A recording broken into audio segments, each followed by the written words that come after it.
మీ బంగారం తాకట్టులో ఉందా? విడిపించుకోలేక ఇబ్బందులు పడుతున్నారా? అయితే మీ బంగారాన్ని వెంటనే విడిపించి కొంటాం. గణేష్ గోల్డ్.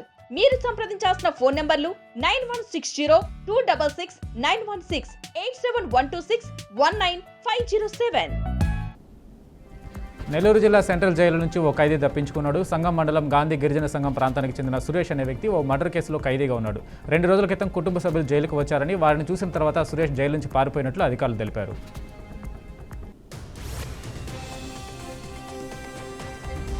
ఎన్టీఆర్ జిల్లా ఇబ్రహీంపట్నంలో డాక్టర్ నార్ల తాతారావు తాపా విద్యుత్ కేంద్రంలో సెక్టర్ 1 క్రాష్ హౌస్లో ప్రమాదం జరిగింది. లైనర్ ప్లేట్స్ విరిగిపోవడంతో ముగ్గురుపై బొగ్గుపడింది. దీంతో పక్కనే ఉన్న కార్మికులు స్పందించి వారి ప్రాణాలు కాపాడారు. గత 20 రోజులుగా లైనర్ ప్లేట్స్ బాగా లేవని కంప్లైంట్ చేస్తున్న అధికారులు పట్టించుకోలేదని ఆగ్రహం వ్యక్తం చేశారు. ఏపీ మంత్రి సత్యకుమార్ యాదవ్ మానవత్వం చాటుకున్నారు. ప్రమాదానికి గురైన ఓ మహిళను మంత్రి తన సొంత వాహనంలో ఎయిమ్స్ ఆసుపత్రికి తరలించారు. మంగళగిరిలోని డీజీపీ కార్యాలయం సమీపంలో గణిత అధ్యాపకురాలు పద్మావతి రోడ్డు దాటుతుండగా ప్రమాదానికి గురయ్యారు. అటువైపు వెళ్తున్న మంత్రి తన కారును ఆపి అందులో బాధితురాలు చికిత్స నిమిత్తం ఆసుపత్రికి తరలించారు. ఆమెకు మెరుగైన వైద్యం అందించాలని ఎయిమ్స్ సూపరింటెండెంట్కు సూచించారు. మాజీ సీఎం జగన్ వల్ల ఎలాంటి నష్టం జరుగుతుందో ప్రజలు గమనించాలని మంత్రి నాదెండ్ల మనోహర్ అన్నారు. జగన్ అబద్ధాలను ప్రచారం చేస్తున్నారని విమర్శించారు. అధికారంలో ఉండగా గుంతలు పూడ్చలేని ఆయన ఇప్పుడు ఎన్నికల హామీలపై మాట్లాడుతున్నారని ఎద్దేవా చేశారు. మద్యపాన నిషేధమని హామీ ఇచ్చారు. ఢిల్లీ పర్యటనలో ఉన్న సీఎం చంద్రబాబు జలశక్తి శాఖతో సమావేశం అనంతరం కేంద్ర ఆర్థిక శాఖ మంత్రి నిర్మలా సీతారామన్తో భేటీ అయ్యారు. ఈ సందర్భంగా ఆయన రాష్ట్రానికి సంబంధించిన అంశాలపై చర్చించినట్టు తెలుస్తుంది. అమరావతి నిర్మాణానికి 2వ విడత నిధులతో సీఎం చంద్రబాబు కీలక విజ్ఞప్తి చేశారు. 2వ విడత నిధులను గ్రాంట్గా విడుదల చేయాలని అభ్యర్థించారు. ఢిల్లీ వేదికగా నేడు 2 తెలుగు రాష్ట్రాల సీఎంల భేటీ జరిగింది. కేంద్ర జలశక్తి శాఖ మంత్రి సిఆర్ పాటిల్ సమక్షంలో జరిగిన భేటీలో సీఎం రేవంత్ రెడ్డి, చంద్రబాబు కీలక విషయాలపై చర్చించారు. ఆ విషయాలను తాజాగా రేవంత్ రెడ్డి వెల్లడించారు. అసలు ఏపీ గోదావరి బనకచెర్ల విషయాన్ని మీటింగ్లో పెట్టలేదు. బనకచెర్ల కడుతామని ఏపీ మీటింగ్లో చెప్పలేదు. అలాంటప్పుడు అది కట్టొద్దని మేము మీటింగ్లో ఏమంటామని అన్నారు. హెచ్సీఏ కేసులో నిందితులను మల్కాజ్గిరి కోర్టు కస్టడీకి అనుమతించింది. ఈ నెల 22 వరకు 5 నిందితులను కస్టడీకి అనుమతించగా రేపు ఉదయం చల్లపల్లి జైలు నుండి నిందితులను సిఐడి కస్టడీలోకి తీసుకోనుంది. కస్టడీకి తీసుకుంటే హెచ్సీఏలో జరిగిన అవకతవకలకు సంబంధించి మరిన్ని వివరాలు బయటకు వచ్చే అవకాశం ఉంది. మరోవైపు నిందితులు వేసిన బెయిల్ పిటిషన్ను కోర్టు కొట్టేసింది.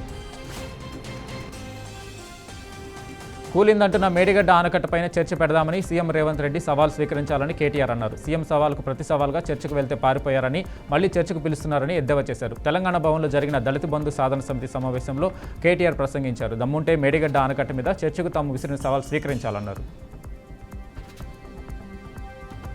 తెలంగాణ మరో ఎన్నికల పోరుకు సిద్ధం కానుంది. తెలంగాణలో స్థానిక సంస్థల ఎన్నికలు ఏ క్షణానైనా రావచ్చని తెలుస్తుంది. ఎన్నికలకు అంతా సిద్ధంగా ఉండాలని తెలంగాణ ప్రభుత్వం ఆదేశాలు జారీ చేసింది. ఎన్నికల మెటీరియల్ సిద్ధం చేయాలని కలెక్టర్లకు, జడ్పీసీఈఓలకు, డీపీఓలకు పంచాయతీరాజ్ శాఖ ఉత్తర్వులు ఇచ్చింది. బీజేపీపై మంత్రి సీతక్క హాట్ కామెంట్స్ చేశారు. తాము బీసీలకు 42% రిజర్వేషన్లు తీసుకొస్తుంటే బీజేపీ జీర్ణించుకోలేకపోతుందని, బీసీల రిజర్వేషన్లకు బీజేపీ ఎప్పుడు వ్యతిరేకమని ఫైర్ అయ్యారు. బీసీల సాధికారత కోసం కాంగ్రెస్ కట్టుబడి ఉందన్నారు. ఎట్టి పరిస్థితుల్లో బీసీలకు రిజర్వేషన్లు రావాలన్నారు మంత్రి సీతక్క. కాంగ్రెస్ పార్టీ అగ్రనేత రాహుల్ గాంధీ సంకల్పం వల్లే కేంద్ర ప్రభుత్వం కులగణనకు తలగ్గిందని కర్ణాటక సీఎం సిద్ధరామయ్య అన్నారు. తెలంగాణలో నిర్వహించిన కుల సర్వేను ఆదర్శంగా తీసుకొని కులగణన చేపట్టాలని కేంద్రానికి సూచించారు ఆయన.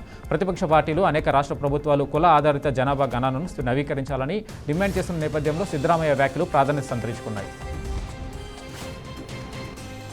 భారత్ పాకిస్తాన్ మధ్య యుద్ధాన్ని తానే ఆపానని అమెరికా అధ్యక్షుడు ట్రంప్ 23 సార్లు చెప్పారని, రానున్న శీతాకాల సమావేశంలో ప్రధాని మోడీ ఈ అంశంపై సమాధానం చెప్పాలని కాంగ్రెస్ నేత జైరాం రమేష్ డిమాండ్ చేశారు. ఈ నెల 21న పార్లమెంటు శీతాకాల సమావేశాలు జరగనున్న తరుణంలో కాంగ్రెస్ అధికార పార్టీపై ప్రశ్నల వర్షం కురిపిస్తుంది. కేంద్ర కేబినెట్ పలు కీలక నిర్ణయాలు తీసుకుంది. పీఎం ధనధాన్య కృషి యోజన ఆమోదం తెలిపింది. వ్యవసాయ అనుబంధ రంగాలను అభివృద్ధి చేయడమే లక్ష్యంగా ఏటా 24,000 రూపాయలు దేశవ్యాప్తంగా 100 జిల్లాల్లో ప్రోగ్రాంను అమలు చేయనున్నారు. 2025-26 నుంచి 6 ఏళ్ల కాలానికి 100 జిల్లాలను కవర్ చేసేలా దీన్ని చేపట్టనున్నారు. అమెరికా ఇజ్రాయెల్పై Iran supreme leader Ayatollah Ali Khamenei మరోసారి తీవ్రస్థాయిలో విరుచుకుపడ్డారు. ఇజ్రాయెల్ నేరాల్లో అమెరికా భాగస్వామ్యాన్ని మండిపడ్డ ఆయన టెల్ అవీవ్ క్యాన్సర్ కణితి వంటిది అన్నారు. వాషింగ్టన్ చెప్పు చేతుల్లో నడుచుకుంటుందని ధ్వజమెత్తారు. ఇజ్రాయెల్తో కాల్పుల విరమణ ఒప్పందం జరిగి అటు అమెరికాతో అణుచర్చలు జరపనున్న వేళ సుప్రీం లీడర్ ఈ విధంగా స్పందించారు.